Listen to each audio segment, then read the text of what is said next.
Albert Einstein, Richard Branson, Bill Gates, John F. Kennedy, Tony Robbins, Michael Phelps, Will Smith. That sounds like a list of highly successful titans in a variety of industries. What else do they have in common? Well, they all have ADHD, but you don't hear much about that, do you? You know what you hear even less about? The successful women navigating ADHD. And that's exactly why I started this podcast, ADHD for Smartass Women. I'm your host, Tracy Otsuka. I'm an attorney, not a doctor, a lifelong student, not a coach.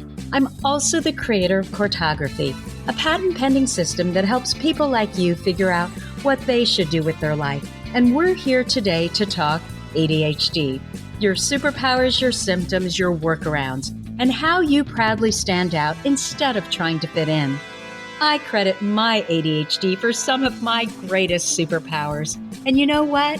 I spy a happier life for you too. So without further ado, a shiny new episode is starting now.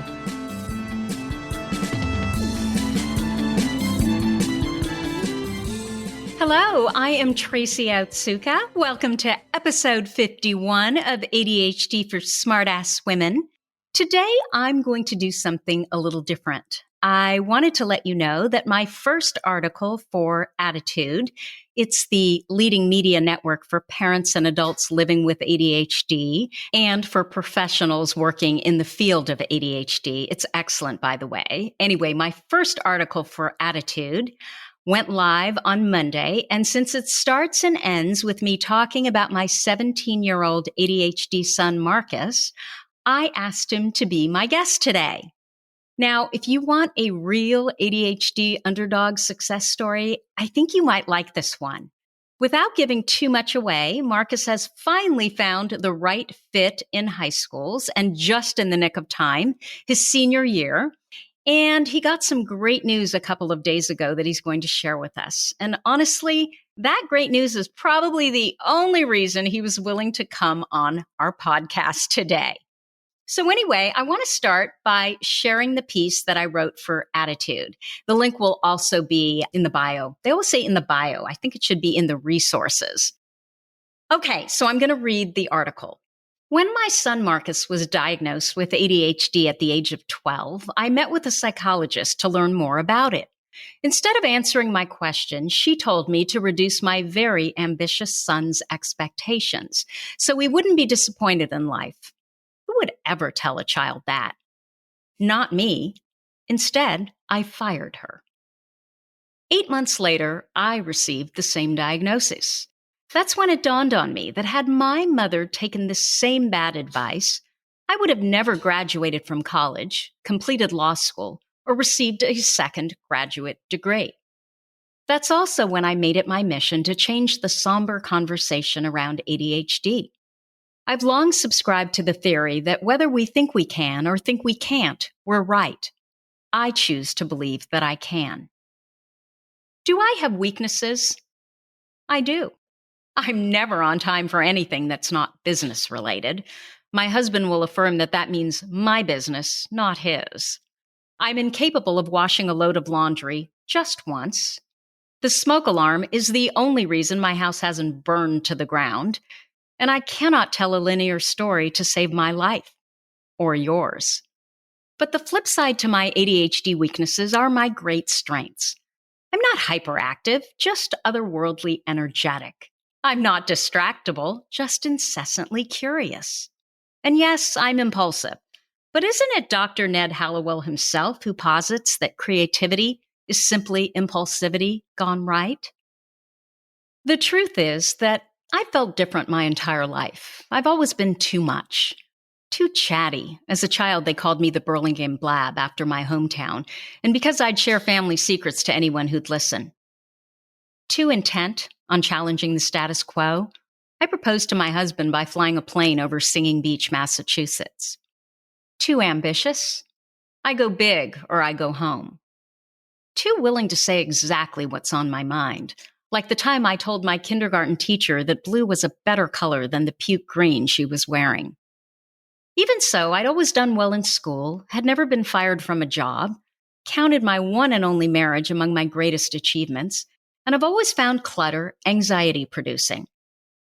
Could I really have ADHD? Thinking through my diagnosis more carefully, I made an important connection. My personal drive is a form of hyperactivity, and my interpersonal intuition is the reason I can walk into a room and read it even before anyone has uttered a word. These two ADHD traits have explained my entire life and confirmed for me that, by golly, I have ADHD. That's also when I decided to start a podcast for smart women to help them connect and understand their brilliant, creative ADHD brains. What better way to find my people than by letting them know that I am their people? But first, I had to educate myself on all things ADHD. So I read everything I could find from experts who have ADHD themselves. People like Ned Hallowell, John Rady, Kathleen Nadeau, psychotherapist and author Tom Hartman, Patricia Quinn, author Linda Rogley. After all, if I wanted to learn how to surf, wouldn't I take lessons from a surfer who rides the waves daily, has experience with wipeouts, and has endured Point Break? Someone who has actually spent time on a board? In our community of women with ADHD, we have professors, doctors, lawyers, and entrepreneurs. We have women who manage budgets in the billions with a B, and women who don't, but now know that they can. What these women have in common is the shared belief that they are successful because of their ADHD, not in spite of it. They're in the right environment, working in an area that takes advantage of their natural strengths and interests. These women are action-oriented. They don't think about what they can't do or what they wish they could do. They go out and do it. I have never met a person with ADHD who wasn't truly brilliant at something. That includes my son Markus, who has been my greatest teacher. This fall, Markus started his first semester as a senior in his third high school, the school where he's finally cracked his learning code.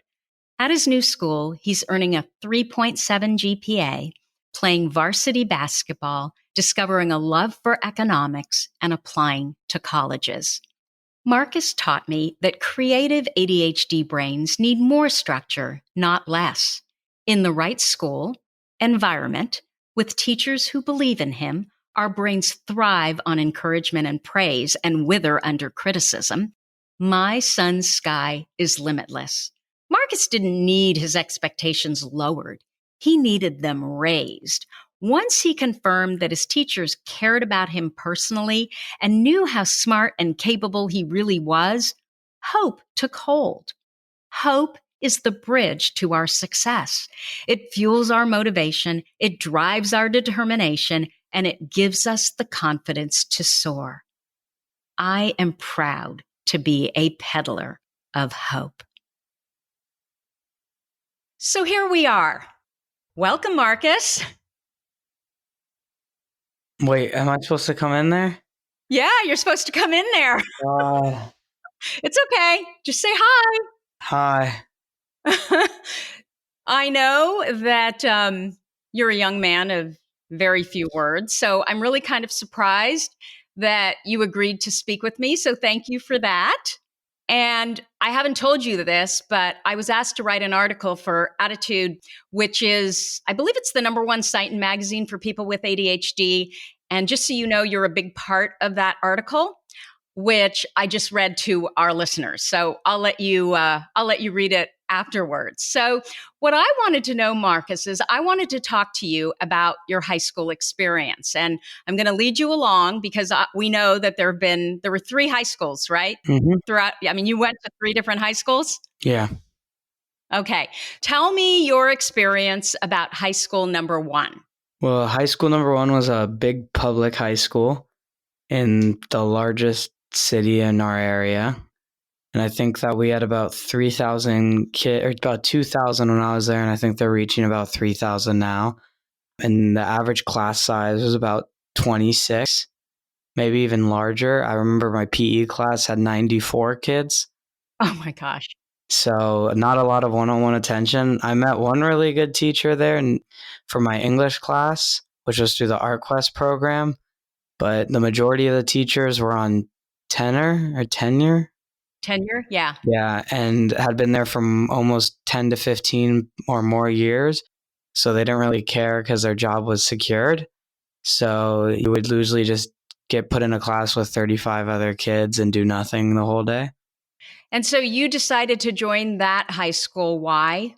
I got into the Art Quest program as a drummer for the symphonic band, which normally was split up into two bands, the freshman band and then the upperclassmen/sophomore band. But the year I came, they lost like $40,000 in funding for that specific program, and they cut the freshman band because of lack of students, and they all joined the upperclassmen band. So we had 20 or about 15 to 20 drummers for 4 to 5 parts a song. So you usually ended up playing the tambourine or the cymbals or the crash or snare just once or twice a year. So the band part fizzled out, which is what you were really interested in, right? Because you love Mm-hmm. music. Yeah. What about the education? Was that not very good, or? I wouldn't say it was the worst public school education. I would just thought that they had so many students and so many teachers that it was like a lucky draw. So having so many friends that still go there, it's kind of like one year you could get 5 good teachers out of your 6 classes, and the next year you could get 0 out of your 6. And when I went there my freshman year, I got 1 out of my 6, and my band teacher wasn't bad, but he was just overworked and had too many students to take on. Mm-hmm. So tell me about the teacher that you said was really good, that really, I mean, she had a big impact, do you think, on you? Yeah, so my English teacher was part of the Art Quest program, and she had been there for I think 15 years, and she taught English 1, and her whole curriculum around English 1 was to make English more of a project-based, learning what you want to learn about English in a different way. Mm-hmm. So instead of having like one book that everyone had to read and you had to do a certain project on it, she often just would have us read multiple books or read one book, and then you could decide how you wanted to present your final project. So she was the first one that really showed me you could use a different type of media or art and incorporate it into common English.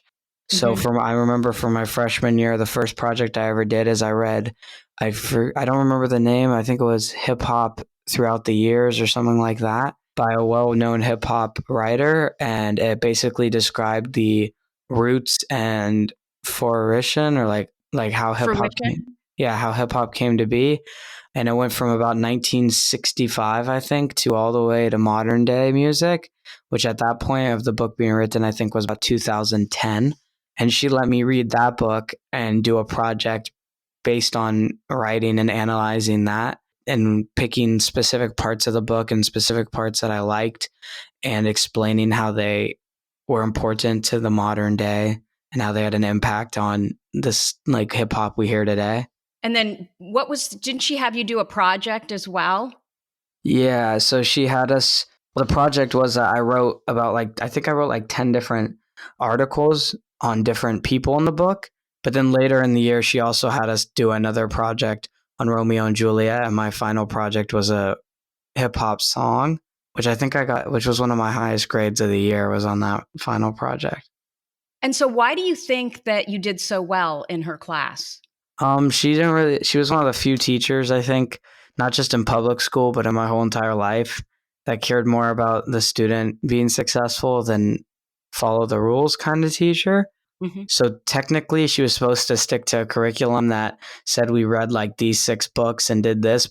I think she had really cared about like kids and wanted to work with kids for a long time and had been working with them for a long time. So she wanted to see each student at least succeed in her classroom, if not in other classes. And did she really, in teaching that way, do you feel like she taught you how to write much better than had you had to read all these books you didn't care about and then write about them? Yeah, because when you read a book that you want to read, or even like an article you want to read and you write about it, you're much more likely to understand what you read and cite evidence more properly and have more facts. As where when you read a book and skim through it, and it's like a Romeo and Juliet or like a really big book, it's really hard to take those points or to have like a super vocal point if you don't have anything to back it up on. Mm-hmm. So interest is really important Mm-hmm. in allowing Yeah. you to learn. Yeah. Okay.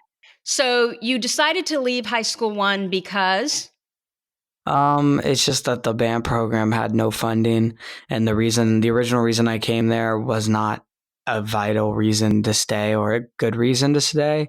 And on top of that, it was just too big of a school and too many kids to really have any chance of being seen. And you knew at that point that that was important for you. Yeah, just I think it's important for, most kids in general, and I think also even more important for most guys in high school to feel like they can have like a teacher they can rely on to talk to. Okay. Tell us about then you chose high school number 2. You kind of Yeah. chose it. Actually, you were going to go to high school number 3, but then we came to you and said, wait a minute, we think high school 2 is exactly what you're looking for. Yeah. So I went to high school number 2, which was a private, non-religion, just normal private affiliated or non-affiliated school. And it was a startup. And it was also in Santa Rosa in a little bit different area, but it was still in the same city. And the school basically promised that they would teach the student and each student a unique way and show them how they could alter curriculum and learn any which way they wanted to. And it was So they would very teach small. the interest. Yeah, I think, and it was very, very different than Santa Rosa. It had only 20 something kids the first year it started, and almost the same amount of, almost like a teacher to every 4 kids. And so why did you decide to take a shot there? I think that they were really convincing in the way they presented the school. And with technology and everything going on in the world, I think a lot of people think that the school for the future would have been a school like that, but it would have had to have been a school like that was executed properly. Okay. So what happened at high school 2? So I went to high school number 2 for 2 years. And then the first year, my sophomore year, it was okay. There were some glaring problems, but it was its first year becoming a school. So a lot of the problems you would assume would happen in any company or anything starting brand new. And overall, I thought the teachers were pretty good. And though they lacked organization and the materials were kind of everywhere, it wasn't so bad that you didn't think it would be able to be changed. And then, so I stayed there my second year, and just like a lot of the teachers were not as strong as the year before. But on the other hand, there was one teacher who was my history teacher, who was a really good teacher. And I think in my whole entire high school career, my highest grade ever received was in his class.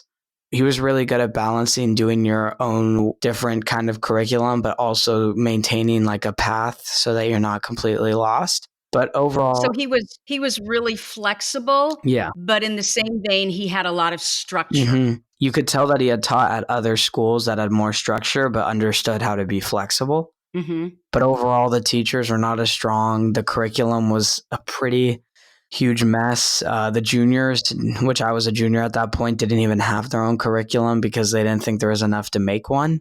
Okay. So you were pretty frustrated by your junior year. Yeah. You stopped doing your homework, right? Well, the school is advertise themselves as a school with no homework or limited homework. So there wasn't a lot to do in the first place. And the homework that there was so unorganized that none of us would ever do it. And the majority of it was just a mess. So I remember that you spent your junior year not doing the homework that you were supposed to do, and you were working on a lot of music production and creating raps and stuff like that, right? Yeah. So I started getting into music, I think, as a freshman, and as a sophomore, I'd kind of put it away. And then as a junior, I got really into it again. One of my really good friends from Santa Rosa joined with me, and I basically put all my time into recording music. and thought that I might, if they're not going to teach well at the school, I might as well put myself into something else that's somewhat useful or useful to me. My recollection was that you were really frustrated with the school. They didn't know what to do with you. I know that I went to them a couple times and they suggested that you graduate early Mm. and that you go to the JC. I think you told me that at one point the school counselor came to you and talked to you about being an HVAC technician. Yeah, because junior year is often the normal year to start looking at what you want to do after high school. And I did not have really any idea what I wanted to do, but she presented the opportunity my junior year to double up on take 2 English classes and 2 history classes, one at the JC and one at the school for both. And I'd graduate, I think it was in early December, and then just go become a full-time JC student. Mm-hmm. But her other option, she thought that I'd make a good HVAC specialist, Mm-hmm. which is a really good paying job if you never had the opportunity to go to school. But considering it was a private school, the idea of going to become an HVAC specialist was kind of ridiculous. Yeah, not that there's anything at all wrong with being an HVAC technician, but clearly that wasn't where your interest lay, right? Yeah, and it's a job where you can make a lot of money doing it, but it's really hard work, and it could be 40 years before you're even at the top of your field. So you were really frustrated, and my understanding is you knew that you were much smarter than what you could show on paper, but you didn't know how to show it in the way that these two schools, high school 1 and 2, wanted you to show it. Yeah. And so had you kind of given up and thought that I guess I can't go to, well, and I have to tell you, the director of the school told me that some kids are just not college material. And the implication was that you weren't. And so I don't know if you Yeah. got that message as well. Well, I remember they indirectly told me that for the whole junior year, because the majority of what career options they thought I had were either construction or something just in the field of like hard labor work. That's really hard. Mm-hmm. My initial plan or my idea of what I wanted to do after was either pursue music full time and see where that led, or I was just gonna find a job and start working as young as I could. But I mean, you were frustrated with the whole school system, and did you think that I'm just not cut out for this? Yeah, I think that I rationalized in my brain that college wasn't something I was supposed to do. And I think there is people in the world that don't need college, that are just so passionate about one thing and they just will work it until it is successful. But I think the idea that you should just write off students completely for college is really not right. Yeah, I would agree. So anyway, what happened was then, just so, people that are listening know, your dad and I were so tired of hearing about how miserable you were that we just came to you, I think it was in late April, and said, you know what, just pick a school, any school. We just want you to be happy. We want your senior year to be something that, you're having fun. We want to be able to see you play basketball because I know that was always something that you were really passionate about. So you picked school number 3. Yeah, so for my senior year, I transferred to school number 3. It wasn't as big of a jump considering that I'd gone to elementary school with a lot of the kids there. So socially, it was an easy way to go back to a big school without having to worry about knowing people. So this school is much more traditional private, and it's closer to our house, closer to where we live. And it's much more, academics, but sports teams, clubs, activities. Like it's a small private school, but small in the sense that it still has 200 plus kids. So I transferred there for my senior year, and that's when I first started flirting with the idea of going to a 4-year, or at least trying to apply for a 4-year. Oh, wait a minute. We should back up though. So between your junior and starting your senior year, you went for the summer and lived with your godfather and namesake Markus in Munich. Yeah, so after school ended, I think about late June, I left without anyone else, just me. And I went to Germany to live with my uncle Markus, who lives in München. And so I went to Germany. I met my cousins in Italy, and I also went to Paris. And I think in my whole entire life I've lived, which is a short span, but it's probably the most meaningful thing I've ever done and most eye-opening thing I've ever done.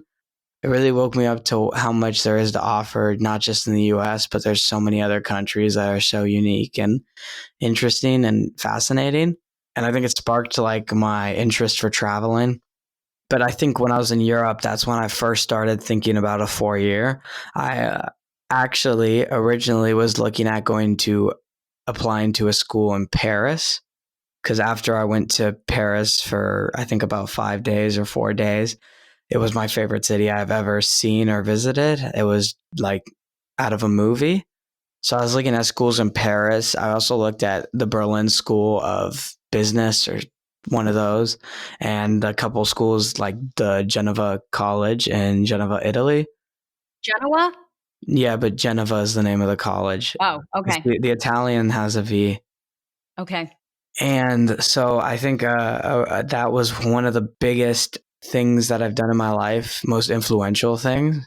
And it was really interesting because my uncle Markus met my parents by coming from Germany to Petaluma. Mhm. And When he was 15. and he was 15, so a little bit younger, but he lived with them as a foreign exchange student, I think for 5 months, right, Mom, or a little less? I think it was about 4 months. So he lived with them for about 4 months, and he thought that was one of the most eye-opening experiences of his life. And it's really interesting that going the opposite way, going from the US to Germany, really did the same thing to me. Mhm. But I still, at that point, don't think I had any idea that I would even apply to a 4 year in the US. I was only focused on looking at ones in Europe. And was that because you didn't think you'd get into a 4 year in the US, just given, your history? Yeah, just really hard to get into US schools. And in international students, if you're an international student, when you apply for a school in Paris, so there's usually less, and they want to take more students from the US just so that their schools have more like, foreign exchange students in college. And most of them have a program in English, which is usually like a degree in Italian, but for English speaking students. And they want to fill those spots so that degree doesn't have Mhm. classes with no one in them. Okay, so going to, Europe, being afforded that opportunity, Mm-hmm. that really opened your eyes Yeah. to a lot of possibilities, and you kind of thought, "Well, maybe I should at least look at 4 years," because Yeah. So I still think at that point, I was only looking at 4 years in Europe still. okay. Okay. So then you went to high school 3, and you started there in August, and how's that going? Yeah, so I started there in August. Since this school was an actual college preparatory that ran correctly, I think every single student, except for maybe 3 or 4 outliers a class, is attending a 4 year or will be attend or is planning to attend a 4 year when they leave high school. So immediately being thrown into there, everyone was getting ready to go to college. So I started there in August, and I realized that the structure there was really helping me be able to work well and work smarter, not harder. And I noticed that my grades were doing really well.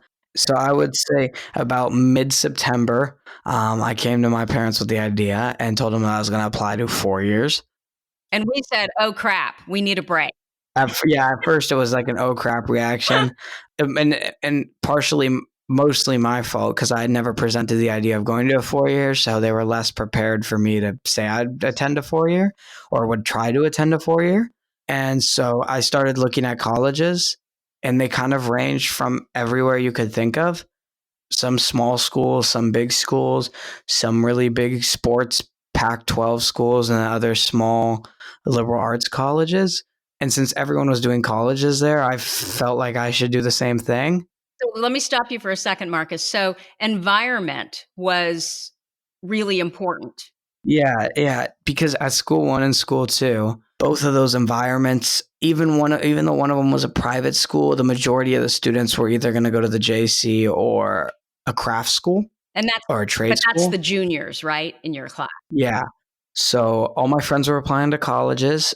And since my grades had taken a huge boost in the year, and most of my schools that I was applying to in January would accept those grades in that semester, my GPA got raised a lot, and I thought I had an actual chance to get into some schools. Mm-hmm. So that happened, and then then I started writing essays. I think for one of the specific colleges I applied to earlier, me and my mom, I think we worked on the essay every weekend, one of the essays for I think almost a month and a half.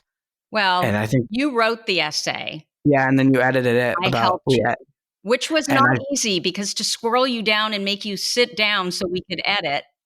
and I didn't mention that I didn't have a college counselor. So I was doing this completely independently.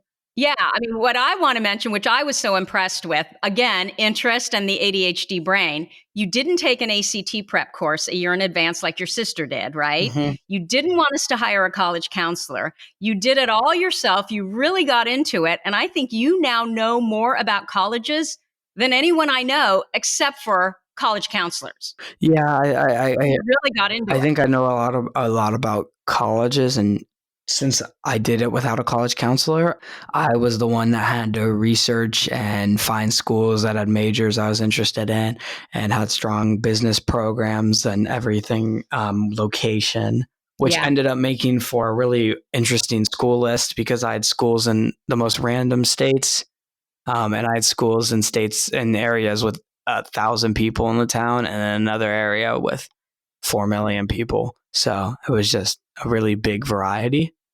You applied to a bunch of schools and you're still in the process of applying to a bunch of schools, but you also applied early decision Yeah. and you had a dream school. What was your dream school?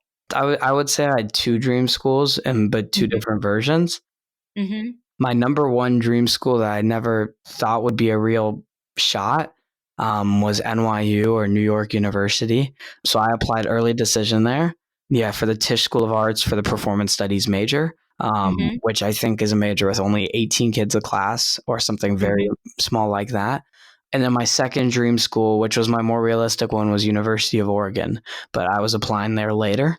But I had a lot on my list. So I applied to NYU early decision, and I assumed that I would not get in or that they would waitlist me, but most likely get rejected. So I kind of chalked that up and threw it away. And we started looking at other options that were more realistic. Yeah. And so what happened on Wednesday? So actually Oh, sorry. on Thursday, I opened the portal, went to view my admissions decision, and found out I'd got into the Tisch School of Arts for the class of 2024 early decision. Wow. Your sister goes there too, right? Same program too. Same program. So you guys are the first legacy brother and hmm sister, but she did the traditional route, right? Yeah. She got really high ACT. She got really good grades. She worked her rear end off. And you went a different way. hmm And Yeah. so I want to know, why do you think you got in? I think there's three main reasons. I think number one is that out of all the schools in the country that are really hard to get into, NYU is the one of the few that actually looks at the person as a whole and what they offer to the school, not just grade wise. I think the second reason is they made me write a portfolio. Mhm. So I wrote an 1,000-word essay analyzing a music video by a Filipino rapper from the Bay Area, named MB Nell. And basically, I described the music video, what goes on in it. It involves the killing of basically a whole entire friend group until there's one Filipino kid left. And this is based in, I think, Stockton, because that's where he's from. So technically not the Bay Area. So I analyzed that. And then I also tied that into the model minority myth, which is a paper I did in my junior year too. And it's the myth that all Asian Americans are making more money than the average, than any other race in the country, which is not close to the truth. So there's a giant gap between East Asians and Southeast Asians. The highest paid races is Indian, Chinese, and then I think it's Korean. Filipino, right? Oh, yeah. No, I think you're right. I think it's Korean. Korean. Filipino's like middle tier. Mm-hmm. So then if you look farther into it, you actually see that Bhutanese, Burmese, and Laotian people Mm-hmm. make the lowest amount of money of any subcategory of any race Mm-hmm. in the US. And what's horrible about this too is that it's not documented. So if you're a kid, an Asian American kid growing up in a bad neighborhood, you'll never see that reflected on a TV. You'll only see these wealthy portrayals of Asian Americans or these nerdy portrayals like in The Big Bang Theory. Uh-huh. So that's one of the big problems going on too. And then the second big problem is that since Asian Americans, there's this myth that they don't make or they make more money. A lot of elder people, especially Chinese Americans that live in New York, can't get the benefits they need because they get written off immediately because they're Asian American and they want to give the benefits to someone who's not Asian American. And so then did you submit something else too that was part of your portfolio? Yeah, and then I submitted a song I made about the model minority myth, basically just to like emphasize my point even more, and to show that I can write about music well, but I can also make music well and give them two different things I can do well in one concentrated form of art. So yeah, I made a song too, and I think that really helped. And then I think the third thing that really benefited me is I think that my Why NYU essay, which was their mandatory secondary essay on the Common App, was really strong, specifically because I flipped the question. Instead of why NYU, I felt like the question reflected more why I would be a good fit for NYU, why I should be there, how I would benefit them. And I think overall those three major things, mostly the supplementary essay and the portfolio, really showed that although I wasn't a high level high school student, I had a capability to express my intelligence in a different way. Well, and I think you forgot probably the most important part, Markus. I mean, clearly you're very creative. You have incredible musical talent, which, you spent your junior year honing instead of focusing on school because that was where your interest was. But you also submitted in your Common App. I think that essay was really important. Yeah, my Common App essay was very strong too. And what was that about? So my Common App essay was about ADHD. And it was basically the prompt was what's one struggle you have overcame in your life, or what's one setback that you've had to fight. And I wrote about basically how my whole life people have always said that I'm lazy, I'm smart, but I'm super lazy.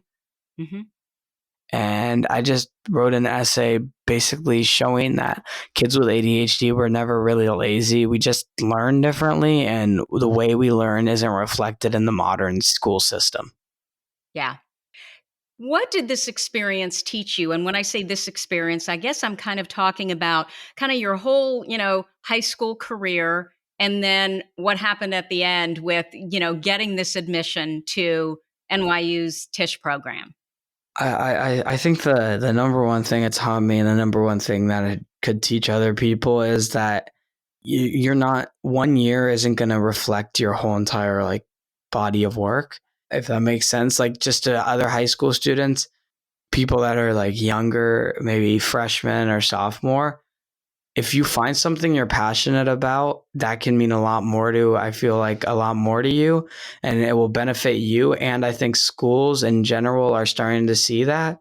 And I think that if you find something you're passionate about and really express why it's important, that they'll understand the reason that you have struggled in other departments of school. Okay. Did it also teach you that there's no one way of getting to where you want to go? Yeah, definitely. It taught me that you can get to the finish line of anything in 500 different ways. And I think everybody has a different way of doing it. I don't think one person, or I don't think multiple people can have the same exact path every single time and get the same result every single time. So I think there's definitely different ways too, and I think that if you have a kid who's interested in something else, I mean, yes, school is really important, but if he really is passionate about something, that's going to help him more in life than just being in an AP classes, and being the stereotypical like smart kid. Right.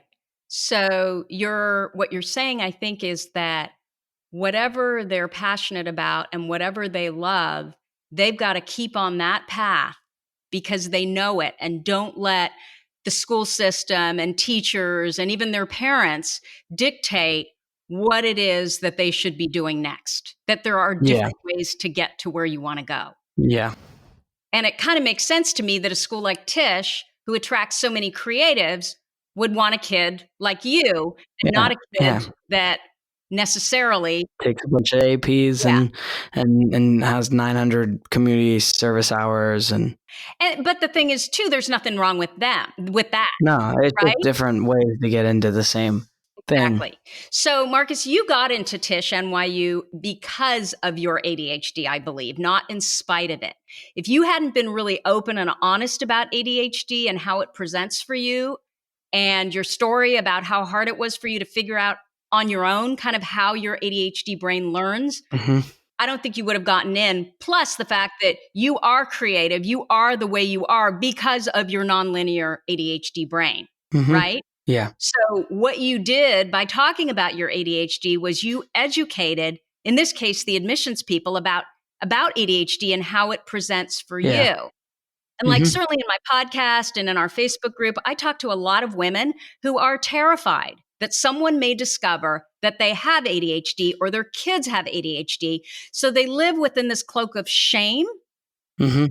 What do you think about that? I mean, are you really open with your friends about your ADHD? Do you talk about it? Do you try and educate them about it? I don't really think I try to educate people on ADHD as much. I'm very open with. I don't care that I have ADHD. I mean, I don't think it's impacts like I think it's a positive more than a negative in most of my life, in the majority of my life. I just think that the more afraid you are of having ADHD, or the more afraid you are for people to find out, the more you're just gonna put yourself in like an anxiety and not want to do anything. I think there's a lot of things that you do so much better with ADHD that there's no reason not to be like happy or fine with it.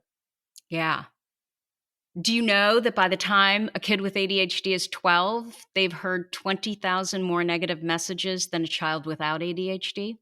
Mm-mm. But does that make sense to you? Yeah, probably. So, what advice do you have for a teacher who has an ADHD student? Let him do what he's passionate about. I think the problem with the school system is that we care more about teaching from a book than teaching to what students really want to do. And I think that you can't have, if you're in a public school, it's impossible to have tailor it to one exact student. And if you have a big class, but I think that in all the schools I've been in, one thing teachers that have been impactful do is that they ask the students what they want to do. And the majority of students will always pick something more creative and more fun than doing just a basic piece of writing. How important is it, do you think, that a teacher really cares about an individual child and for each of their students really looks for what is that kid's strength?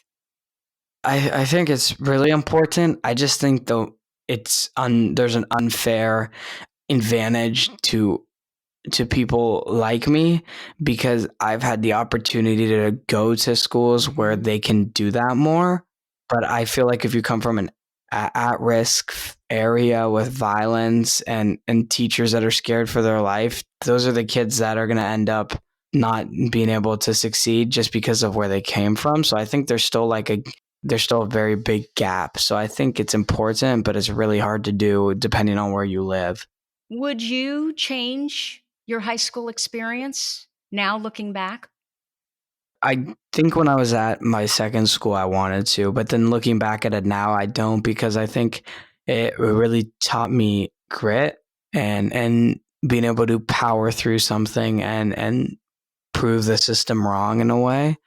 And I don't think if I'd gone to high school number 3 for 4 years, I would have even gotten into NYU, because I think I would have been a stronger student grade wise, but would have had less of a Like supplementary. life experience that you could talk about? Yeah, I would have had a lot less to present music wise and everything else.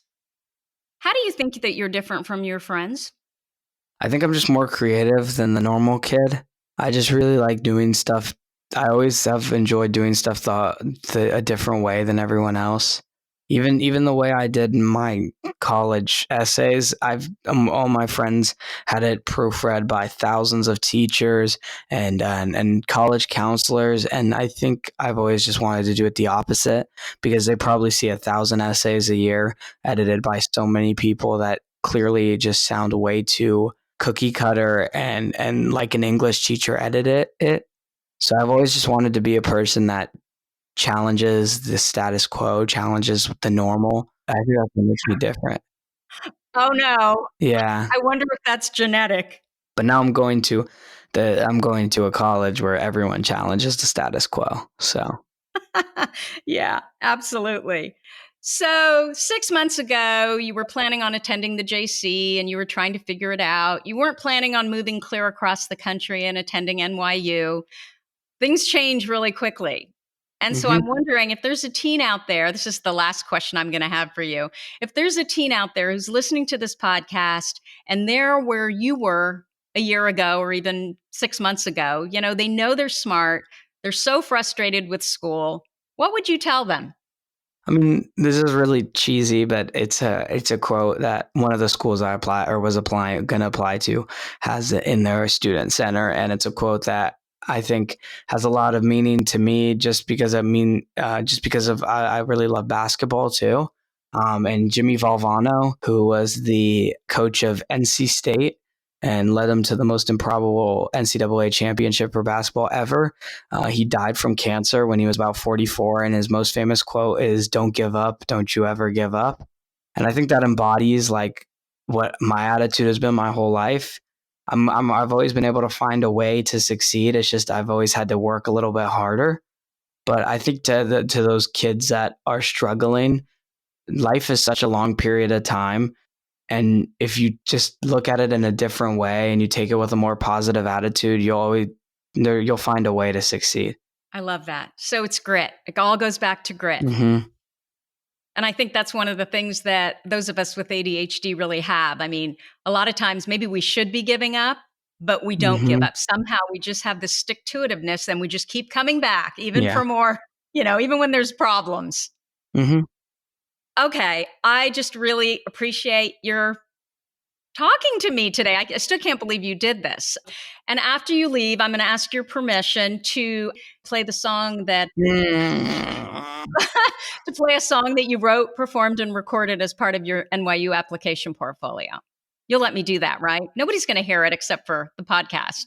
Cool listens to the podcast. Okay. Thanks, Markus. Okay. I love you. Love you too. Bye. After listening to what Markus just said, I had some ahas. It's not that I haven't said these things before, like the first one. There really is no such thing as a failure. And I know I talk about this a lot, but when it's really staring you in the face and it involves your child, it really hits home. So, yeah, there really is no such thing as failure.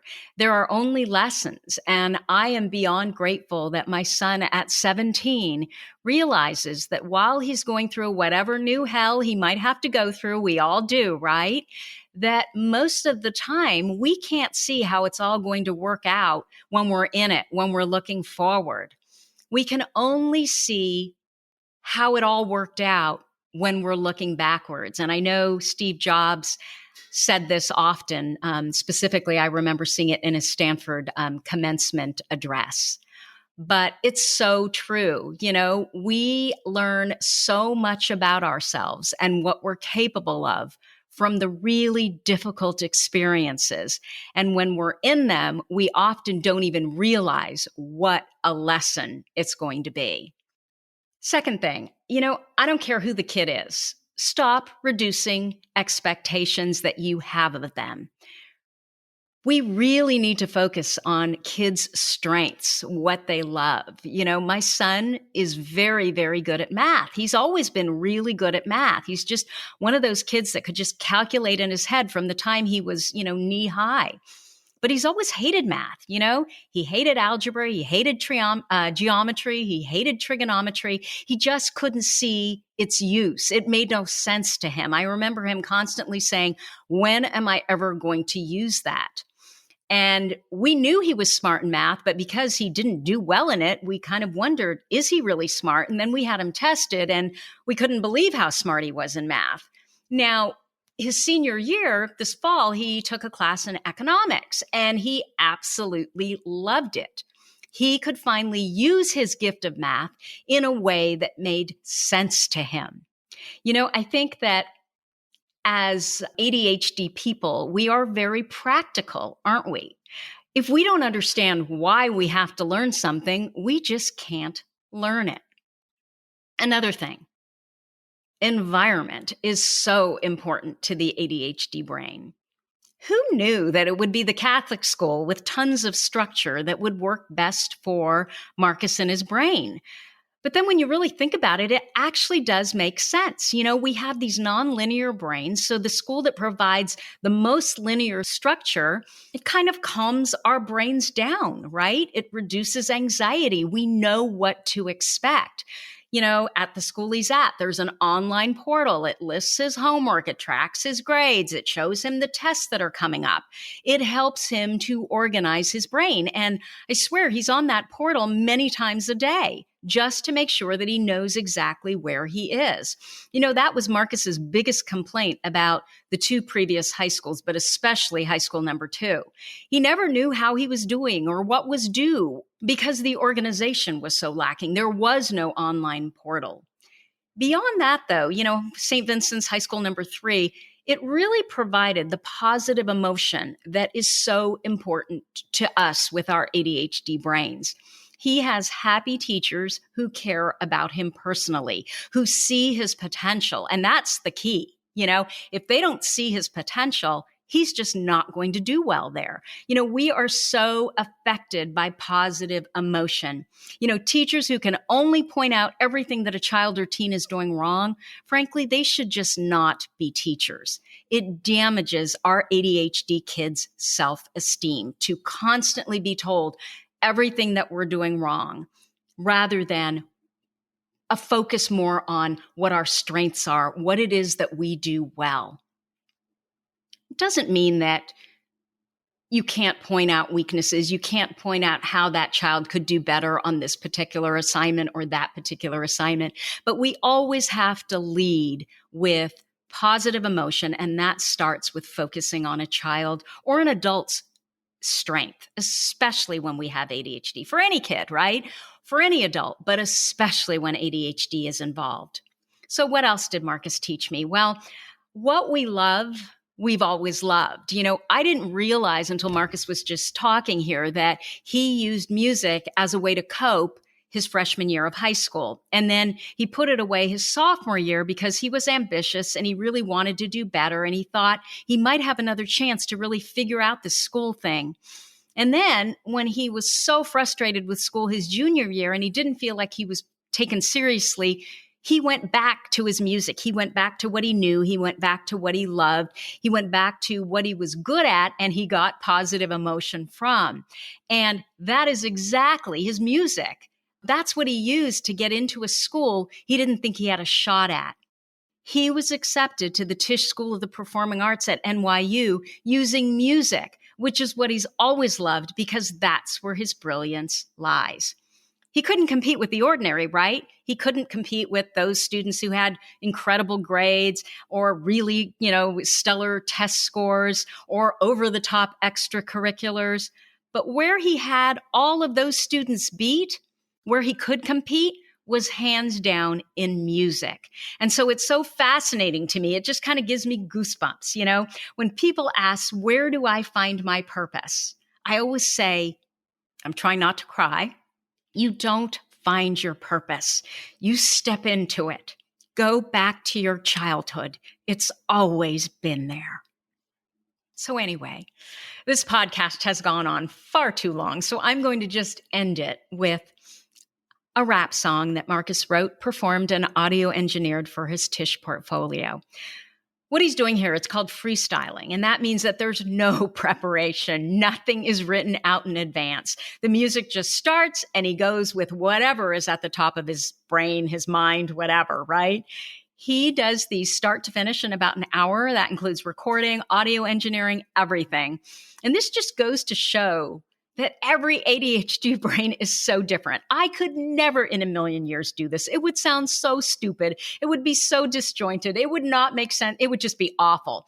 But this is what Markus does really, really well. Anyway, as Markus mentioned, the piece is about the model minority. There is profanity. It's all about social and political justice. So if you're really conservative, turn off the podcast now. Okay? Anyway, that's what I have for you this week, and I hope you're having a wonderful holiday. Thank you so much for allowing me to share my son with you.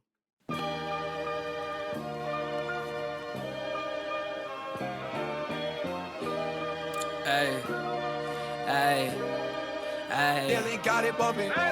Power to the people, but we don't have no power trying to make us feel equal. One knocking down the towers, false portrayals on the news make us all seem rich when in reality, half of us don't own shit.